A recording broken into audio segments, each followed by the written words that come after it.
You're sitting in a cafe, waiting. The light is soft through the window. A couple at the next table laughs, sudden and bright, and for just a moment something tightens in your chest. Not anger exactly, not sadness. Just a small contraction, like a door closing somewhere inside you. You notice it. That's all. The laughter wasn't meant to exclude you. It wasn't about you at all. But still, that little closing, that subtle turning away from someone else's joy, this is where we begin. Not with grand gestures of celebration, but with this quiet honesty. The recognition that sometimes, when good things happen to others, we feel a shadow pass through us instead of light. Take a breath. Let it move through your body slowly, filling the spaces between your ribs. There's nothing wrong with you for noticing this. The contraction is just a visitor. It arrives, it makes itself known, and if we watch carefully, we can see what it's made of. Think of a garden after rain. Each plant drinks what it needs from the same water. The roses don't resent the ferns don't diminish the roses. But we, with our thinking minds, have learned to see the world differently. We've learned to measure, to compare, to feel that someone else's blooming somehow uses up the light that might have been ours. This isn't a moral failing, it's conditioning. You were taught quietly and constantly that there isn't enough. Enough success, enough recognition, enough love. And so when someone else receives what looks like happiness, an old part of you begins to calculate, begins to protect, begins to close. But here, in this practice, we're learning to notice the closing before it hardens into something else, before it becomes resentment or bitterness, or the sharp edge of envy. We're learning to catch it while it's still soft, still just a sensation in the chest, a slight tension in the jaw, a thought that moves through like a cloud. Breathe again. Feel your feet on the floor, the weight of your body where it meets the chair or the bed. You are here, whole. Your presence doesn't depend on what's happening at the next table, or in someone else's life, or in the story you're no longer part of. Sympathetic joy, the Buddha called it, mudita in the old language. It's one of the 4 immeasurable qualities of heart, along with loving kindness, compassion, and equanimity. But unlike the others, this one often feels the most distant, the most difficult to access, because it asks us to do something that seems to go against survival itself. It asks us to open when instinct says to protect. The garden after rain doesn't struggle with this. Each plant simply grows, but we carry the weight of comparison. We carry the stories we've been told about scarcity and competition and winning and losing. And these stories live in the body. They create tension before we even have a thought about them. So we start there, with the body, with the breath, with the simple act of noticing what happens when we hear about someone else's good fortune. Maybe it's a friend who got the job you wanted. Maybe it's a stranger's success that highlights your own stuckness. Maybe it's just that couple laughing in the cafe and you're sitting alone. What arises? Can you name it without judgment? Can you feel where it lives in your body? The throat, the belly, the space behind your eyes. This is not about forcing yourself to feel happy for them. That would be another kind of violence, another way of turning away from what's true. This is about meeting what's actually here. The contraction, the small grief, the fear that you've been left behind, and then very gently making space around it. Not pushing it away, not indulging it, just letting it be seen, letting it breathe. Because here's what happens in the garden after rain. The water doesn't choose. It falls on everything equally, and each plant in receiving doesn't take from the others. The ferns drinking doesn't dry out the roses. There is enough water. There is enough light. There is enough rain. What if the same were true of joy? What if someone else's happiness didn't subtract from the total available to you? What if their blooming was just blooming, not a commentary on your own growth? This is the invitation. Not to pretend you feel something you don't. Not to perform generosity or celebration. But to begin to question the story of scarcity. To feel into the possibility that joy, like rain, is not a limited resource that must be hoarded or competed for. We'll stay with this. We'll move slowly. We'll notice what the body knows before the mind catches up. And we'll practice, very gently, the art of opening when everything in us wants to close. Someone tells you they got the promotion. Your friend shares news of an engagement. A colleague mentions their child's acceptance to a good school. And before the smile reaches your face, something else arrives first. A tightness. Small, quick, almost hidden. It lives in the chest, sometimes the throat. It appears before thought can catch it. This is where we begin. Not with the idea of sympathetic joy, but with what actually happens in the body when good fortune lands elsewhere. The Buddha spoke of mudita. The word points to a particular kind of joy. The joy that arises when witnessing another person's happiness. He described it as a treasure that multiplies when shared and costs nothing to give. Not a moral instruction, an observation about how joy works when we stop guarding it. But first, the guarding itself. The tightness in the chest is not wrong. It is not a failure of character. It is simply what the body does when it perceives scarcity. Somewhere beneath language, a part of you believes that someone else's candle being lit means less flame for yours. As if brightness could run out. As if there were only so much good fortune to go around, and their portion has reduced what remains available to you. This belief does not announce itself in words. It arrives as sensation, a small contraction, a pulling inward.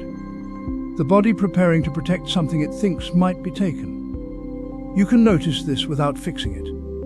When you hear good news about another person, there is a moment before the social response kicks in. Before you say congratulations, before you arrange your face into the right expression, there is a gap. In that gap, something happens in the body. It might be warmth, it might be tightness. It might be nothing at all, just a brief flatness, a small absence of feeling. That moment is worth knowing, not to judge it, not to replace it with something better, just to see it clearly, to feel where it lives, what texture it has, how long it lasts. Because when you can name the sensation without needing to change it, something shifts on its own. A candle lighting another candle loses nothing. The first flame does not dim. It does not shrink. If anything, there is more light in the room than before. This is not a metaphor asking you to be generous. It is a description of how joy actually works when it is not held too tightly. Your happiness and their happiness are not in competition. They do not draw from the same limited well. One person's good fortune does not alter the amount of good fortune available to you. But the body, shaped by old fears and survival instincts, does not always know this. It reacts as if resources were scarce, as if safety required comparison, as if your worth were determined by where you stand relative to others. The practice is simple. When someone shares good news, pause. Feel what arises in the chest, the belly, the throat. Do not rush past it toward the correct response. Let there be a breath between hearing and reacting. If tightness is there, let it be there. If flatness is there, notice that too. If warmth comes easily, feel that. Whatever appears, meet it with attention instead of judgment. This is not about forcing yourself to feel happy for others.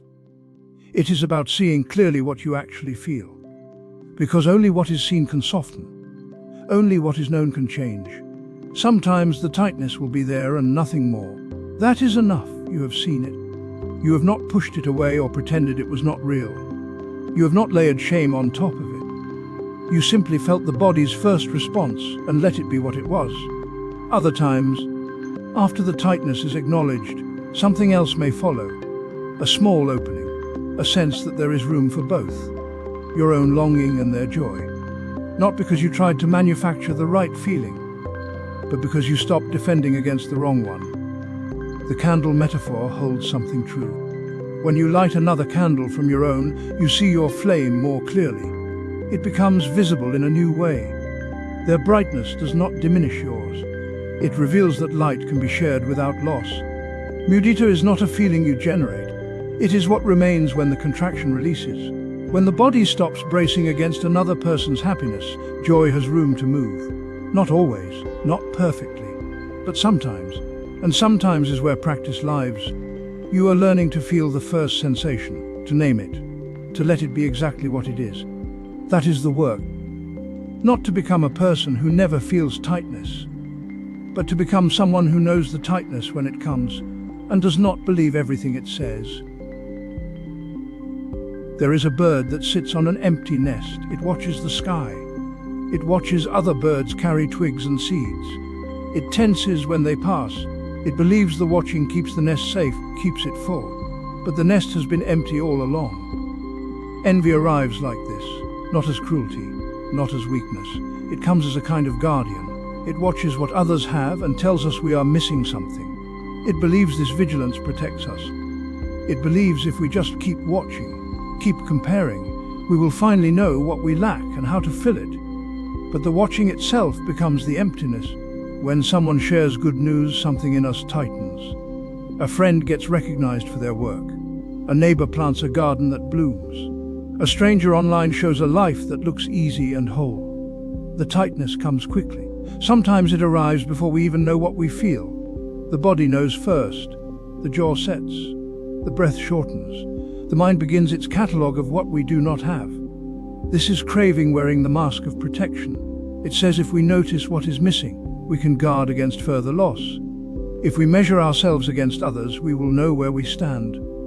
But craving does not measure to inform. It measures to prove insufficiency. It is not interested in truth. It is interested in the story that we are incomplete. The teaching says the mind that grasps at what others have is a mind that has forgotten its own completeness. This is not a command to feel complete. It is an observation.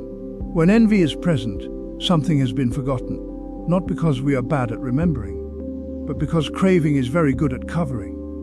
What it covers is simple. Right now, in this moment, there is breath.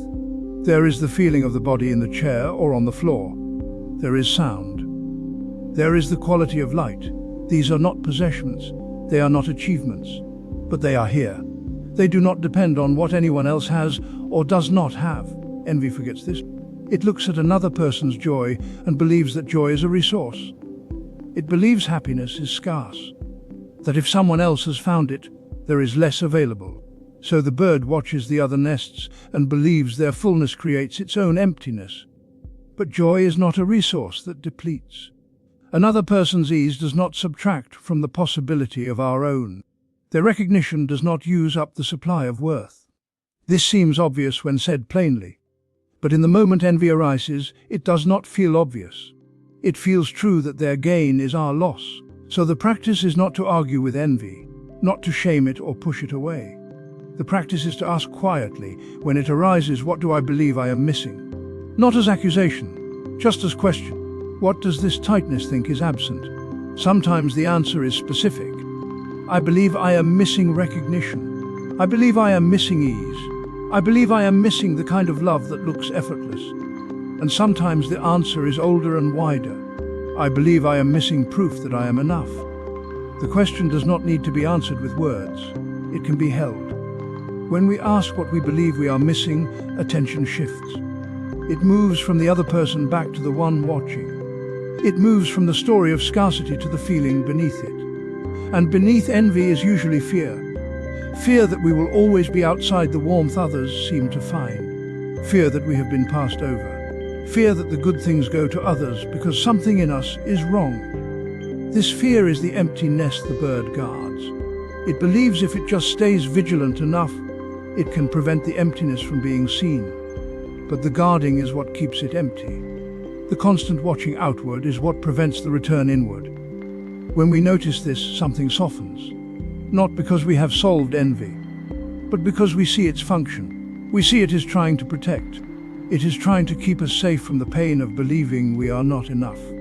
And in seeing this, without judgment, the grip loosens slightly. The bird does not need to be shamed for guarding an empty nest. It can be seen clearly. It can be met with something gentler than criticism. And in that seeing, the option arises to stop watching the sky quite so tightly. To notice what is actually here, not as replacement, not as consolation, just as what is. The protective function of envy becomes visible when we stop treating it as an enemy. It is a strategy. It is the mind's attempt to manage the feeling of lack, and it is not working, but it does not know another way yet. So we show it, not by force, by returning again and again to the question. What do I believe I am missing? And then, more quietly, is that true right now? The body forgets it can hold more than one person's experience at a time. You walk past a stranger laughing on the phone, and your chest tightens. Someone at work receives praise and your jaw sets. A friend shares good news and you smile, but somewhere beneath the smile there is a small contraction, a pulling inward, as if their joy has taken something from you. This is not cruelty. This is not even selfishness in the way we usually mean it. It is simply the body doing what it has learned to do, protecting a limited supply. The nervous system, shaped by years of scarcity and comparison, treats happiness like water in a drought. If someone else is drinking, there must be less for you. But rain does not work this way. Rain falls on many roofs at once, each receiving without diminishing the others. One house does not get less, because the house next door is also wet. The sky does not ration its water according to who deserves it most. It simply falls.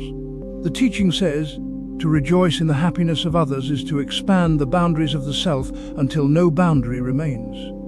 This is not a moral instruction. It is an observation about what happens when you stop defending a perimeter that was never really there. You can test this right now, gently, without pressure. Think of someone who is happy right now. Not someone you wish were happy, not someone whose happiness you are trying to manufacture in your mind. Someone who is actually experiencing some measure of ease or delight in this moment. It might be small. A friend who just sat down with their coffee. A neighbor whose dog is pulling them down the street. A child you know who is playing. Picture them. Not their face necessarily, but the quality of their experience. The looseness in their shoulders. The way their breath moves easily. The small light in their chest that comes when things feel, even briefly, okay. Now breathe in. Let that image stay present as you inhale. You are not trying to feel what they feel.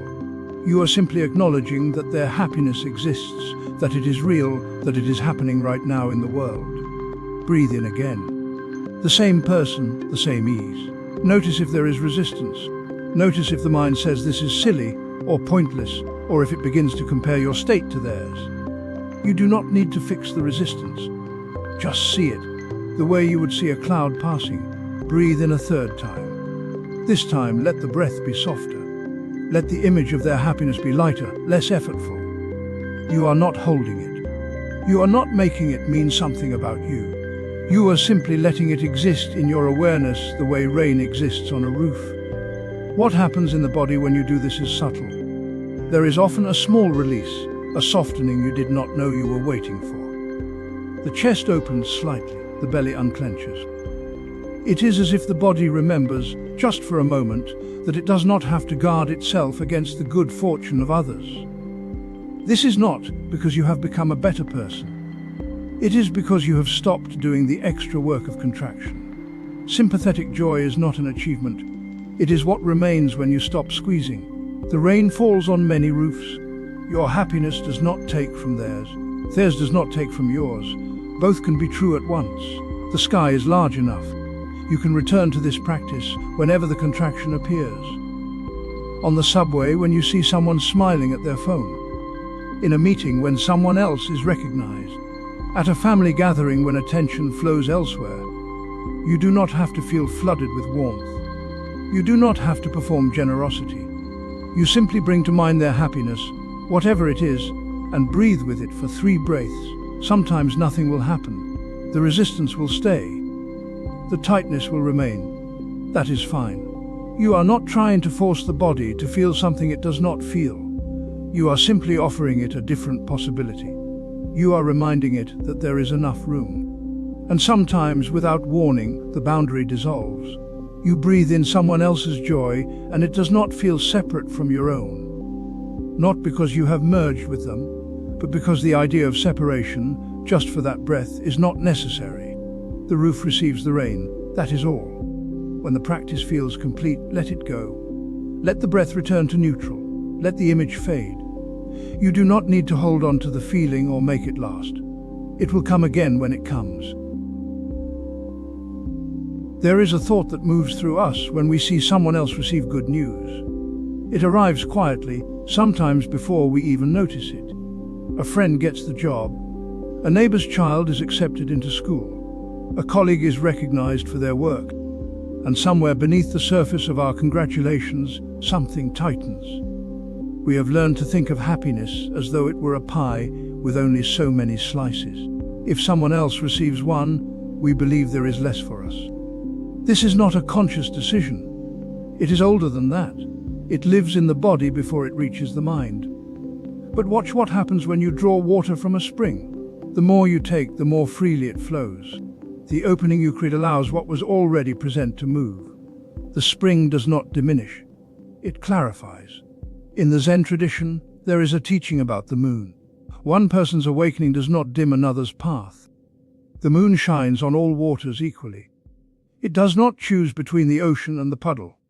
It does not ration its light because too many surfaces are reflecting it. The light is not used up by being seen. This is not how we have been taught to think about joy. We have been taught that resources are limited, that opportunities are scarce, that if someone else wins, we have lost something by comparison. And in some material circumstances, this is true. There are only so many jobs, only so many seats, only so many hours in a day. But joy is not a seat. It is not a position that can only be held by one person at a time. When someone else experiences happiness, nothing has been subtracted from the total amount available. Yet we feel the subtraction. We feel it in the chest, in the jaw, in the speed with which we change the subject.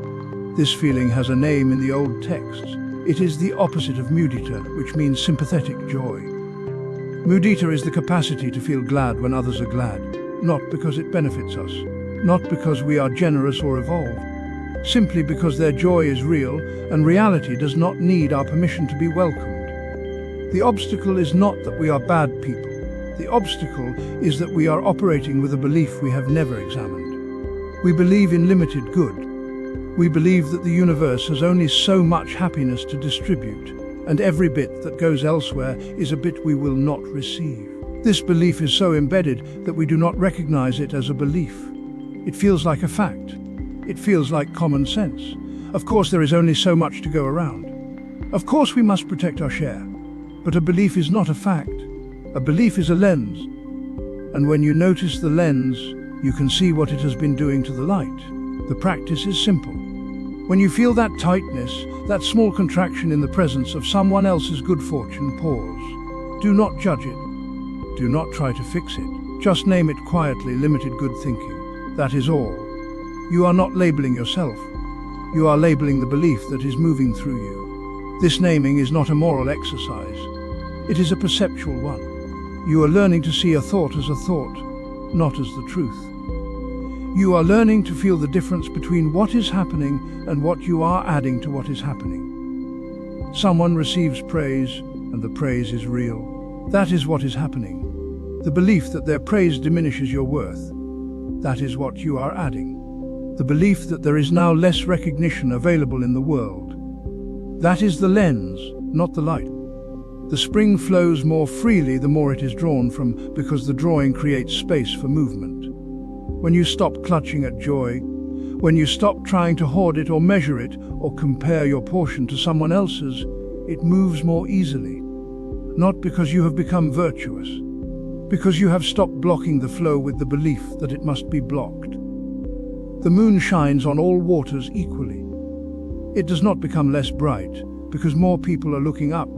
Your happiness does not dim because someone else is happy. Their path does not darken yours. The light is not divided, it is reflected. When you see the belief in scarcity clearly, you see that it is just a belief. It has been operating as though it were the structure of reality, but it is not. It is a habit of thought, passed down and reinforced, but not inevitable, not true. You do not need to replace it with another belief. You do not need to convince yourself that abundance is infinite or that everything will work out. You only need to see that the belief in scarcity is a belief. That is the seeing that changes everything. Not because it makes you a better person, because it shows you what was always true. You hear that your friend has been offered the job she wanted. Something rises in you. But before you can feel it clearly, the words arrive. "I'm so happy for you," you say, and maybe you are. But the words came first, and now you're not entirely sure what you felt. This happens more than we notice. The feeling and the performance of the feeling become confused. We learn the script early. We know what sympathetic joy is supposed to look like, how it's supposed to sound. So we produce it. And in producing it, we lose track of whether it was ever actually there. The pause between two notes allows the music to be heard. Without that space, there is only continuous sound. Pleasant perhaps, but not music. In the same way, the gap before our response is where the actual feeling lies, not in what we say about it, not in the smile we arrange on our face, in the brief, unguarded moment before we know what we're supposed to do. Zen points to this directly. Before congratulations, before comparison, there is simply this, the sound of another's laughter, not your interpretation of it, not your evaluation of whether their joy is deserved, or whether you have something similar, or whether you should feel glad. Just the sound itself, the pitch, the rhythm, the way it moves through the air and reaches you. If you sit with that for even a few seconds, something shifts. The laughter is just laughter. It doesn't require anything from you. It's not a test you're failing or passing. It's not a mirror showing you what you lack. It's just a sound, the way rain is a sound, or wind in the trees. But we rarely give ourselves those few seconds. We rush to respond. We perform our happiness for their happiness, and in the performing, we create distance. There's you, and there's them, and there's the thing you're supposed to feel, floating somewhere between you like a third person in the room. The practice here is almost embarrassingly simple. Sit quietly. Recall someone's happiness. Not a grand achievement. Just a moment. Your neighbor watering her garden and humming. Your colleague laughing at something on his phone. The child across the street who got a new bicycle. Don't add anything. Don't tell yourself a story about how good it is that they're happy, or how you should feel, or what kind of person you are for doing this practice. Just bring the image to mind, let it be there. The same way you might let a bird land on a branch outside your window. You don't do anything, you just notice it's there. What arises might surprise you. Sometimes there's warmth, sometimes there's nothing.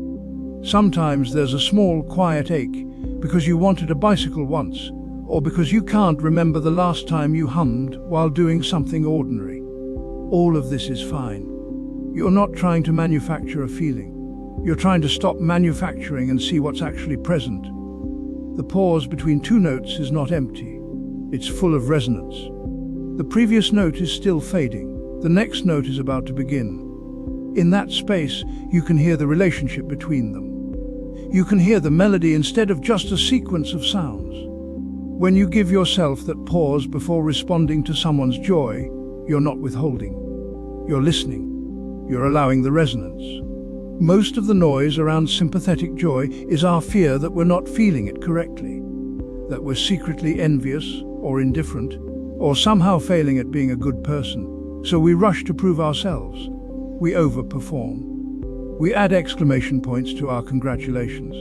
We make sure everyone knows we're happy for them, especially ourselves. But the practice doesn't ask you to feel anything in particular. It asks you to stop covering the moment with commentary, to sit with the image of someone's happiness the way you might sit with your own breath, not controlling it, not judging it, just noticing you might do this for 30 seconds. You might do it for 3 minutes. There's no timer. You're simply sitting with the fact of another person's gladness, letting it exist without your management. And in that letting, something softens. The separation between their joy and your experience of their joy becomes less solid. Not because you've worked yourself into a feeling, because you've stopped working. This is where the practice lies. Not in the congratulations you offer later, not in the warmth you might or might not feel. In the quiet moment when you let someone's laughter be just laughter, and you are just listening, and there's nothing else that needs to happen. We tell ourselves we'll practice joy when something big happens, when the promotion comes through, when the wedding day arrives, when the long-awaited news finally lands. But most days don't carry those moments. Most days pass with smaller things. A neighbor's new plant on the windowsill. A friend mentioning their child slept through the night. Someone at the grocery store finding the item they needed on sale. These openings come and go while we wait for something worth celebrating. A gardener who waits for harvest before watering will find nothing to gather. The work happens in the early morning, moving between rows, checking soil, tending what's barely visible. Mudita, the Pali word for sympathetic joy, grows the same way. Not in the grand celebration, but in noticing the quiet gladness of ordinary days. The mind has been trained to scan for what's wrong. That training served a purpose once. It kept us alert to danger, but it also built a habit. We notice what's missing before we notice what's present. We see our own disappointments more clearly than someone else's small win. And when we do notice good things happening to others, we often move past them quickly. We acknowledge and continue scrolling. We nod and return to our own concerns. This isn't cruelty. It's just where attention has learned to rest. Sympathetic joy asks something different. It asks us to let the good fortune of another person land in our own awareness and stay there long enough to feel something. Not to perform enthusiasm, not to manufacture excitement we don't feel, just to notice that someone experienced a moment of ease or happiness and to let that register as good.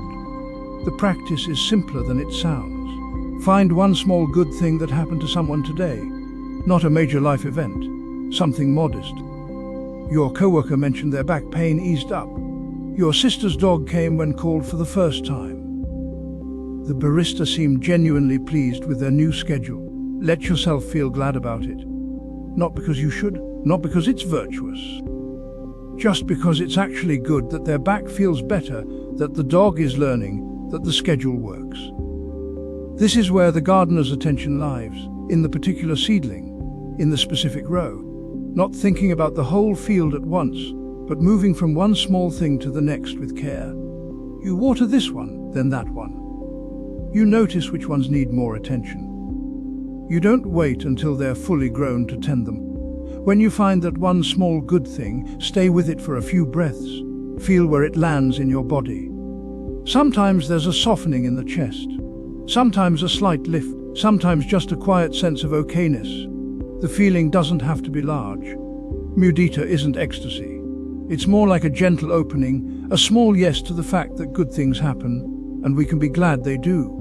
The mind will offer resistance. It will say this is too small to matter. It will point out all the ways that person still has problems. It will remind you of your own unmet needs. These thoughts aren't wrong. They're just the habit of scanning for what's missing. You don't have to argue with them. You can notice them and return to the simple fact. Something good happened for someone, and you're letting yourself be glad. This practice doesn't require you to ignore your own difficulty. You can be struggling and still notice when someone else catches a break. The two can exist at the same time. In fact, sometimes it's easier to feel glad for someone else when your own life feels hard. Their good moment doesn't take anything from you. It's just a small piece of good in the world. The gardener doesn't water only the plants that are thriving. Every seedling gets attention. Every row gets tended.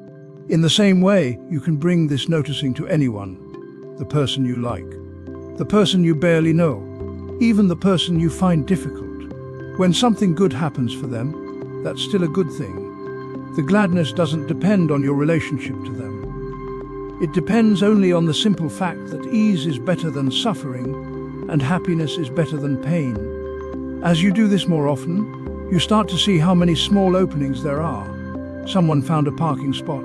Someone's test results came back clear. Someone got a kind message. Someone's headache lifted.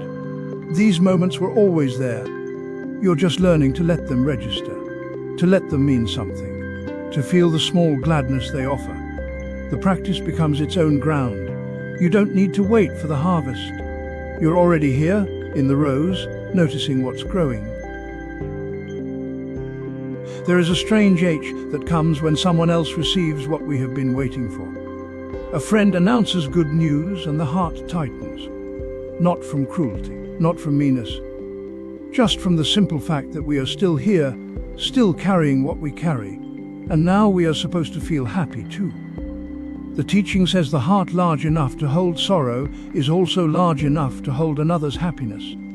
But when sorrow fills every corner, where does the happiness fit? A bowl can hold both salt water and fresh without one contaminating the other. The bowl itself doesn't choose, it simply receives. The salt water doesn't become less salty because fresh water is poured in beside it. The fresh water doesn't turn bitter. They exist together in the same space, held by the same curve of clay. Your heart is like this, larger than you think. When someone shares their joy and your chest feels tight, that tightness is not a failure. It is information. It tells you that your own longing is present, your own unmet need, your own fatigue or grief or disappointment. The tightness is the salt water making itself known. But notice this. The tightness does not mean the other person's happiness is a threat. It only means your sorrow is asking to be acknowledged first. So place one hand on your own heart. Feel the warmth of your palm against your chest. Let that touch be a quiet recognition. Yes, this is hard. Yes, I am carrying something. The hand does not fix anything. It simply says, I know you are here. And then, with that same hand still resting on your heart, let yourself think of the person who is happy. Picture their face. Imagine the lightness they might feel. Not as a performance, not as something you force, just as an experiment. Can both be true at once? Can your sorrow and their joy exist in the same moment without one erasing the other? This is not about feeling good. It is about noticing that the bowl is larger than you thought. The heart does not become full and then stop. It stretches. It holds more than seems possible. Sometimes the practice feels like nothing. You place your hand on your heart and wish someone well, and all you feel is the weight of your own difficulty. That is fine. The practice is not about manufacturing a feeling. It is about making space, about discovering that space already exists. A bowl that can hold both salt water and fresh, without one contaminating the other, does not require the salt water to leave. It does not demand that the fresh water wait outside. It simply holds. The holding itself is the practice. When you feel the tightness, you might try this. Breathe in and acknowledge your own pain. Breathe out and let the other person's happiness exist. Breathe in and feel the ache in your chest. Breathe out and let them have their moment. Not as a trade, not as a sacrifice, just as two true things happening at once. The complication is real. When your own life feels heavy, another's lightness can feel like evidence of something wrong with you. Like you have been passed over. Like you are failing at something everyone else has figured out. But this is where compassion becomes the anchor. Compassion does not only flow outward. It begins with the hand on your own heart. It begins with the willingness to feel what is actually here. The bowl does not judge the salt water for being salty. It does not praise the fresh water for being pure. It holds both with the same steady presence. Your heart can do this too. You do not need to be happy for someone else in order to let their happiness exist. You do not need to resolve your own sorrow before you can make space for their joy. These are not steps in a sequence. They are textures in the same moment. Place your hand on your heart again. Feel the rise and fall of breath beneath your palm. Notice that even now, even in the middle of difficulty, the breath continues. The heart beats, the body holds you. And somewhere, someone is happy. Both are true. Both can be held. The practice is simple. Not easy, but simple. Let your own pain be seen. Let their joy be real. Notice that the heart is large enough for both. Not because you have made it so, because it already is. You sit after practice and notice something warm still moving through you. A feeling. Maybe it was the moment you thought of someone else's good fortune and felt a quiet lift. Maybe it was the image of a friend laughing, and for once there was no edge of comparison, no small voice asking, "What about you?" Just the warmth. And now, sitting here, you want to know if you did it right, if it will come back, if you can keep it. The mind does this. It finds something good and immediately begins to measure. It wants to bottle the feeling, to make it repeatable, to turn it into proof that the practice is working. But sympathetic joy, what the tradition calls mudita, is not a possession to keep but a door that opens and closes naturally with the breath. It moves the way a wave rises from the ocean, swells for a moment, and then returns without effort or loss. The wave does not try to stay a wave. It does not measure its height or worry that it will not rise again. You felt something, and that is enough. The feeling does not need to be held. It does not need to be repeated on command. It came because conditions allowed it. It faded because conditions changed. This is not failure. This is how all things move. But the mind wants more. It wants to know, did I generate enough joy? Was my happiness for them pure? Or was there still a trace of envy underneath? Am I progressing? The questions themselves are not wrong. They are just the mind doing what it does, trying to secure something, trying to make the uncertain certain. And in that trying, the door closes. The warmth becomes a task. The joy becomes a test you are now failing. There is another way. You can let go of trying to feel sympathetic joy and simply rest in not knowing. Not knowing if you are doing it right. Not knowing if the feeling will return. Not knowing what it means about you that sometimes the joy comes easily and sometimes it does not. This not knowing is not defeat. It is the ground of equanimity. It is the wide space in which all feelings, including mudita, can move freely. Equanimity does not mean you stop caring. It means you stop clinging to the shape of your caring. You stop demanding that your heart perform in a particular way. A wave rises and you do not grab it. A wave falls and you do not mourn it.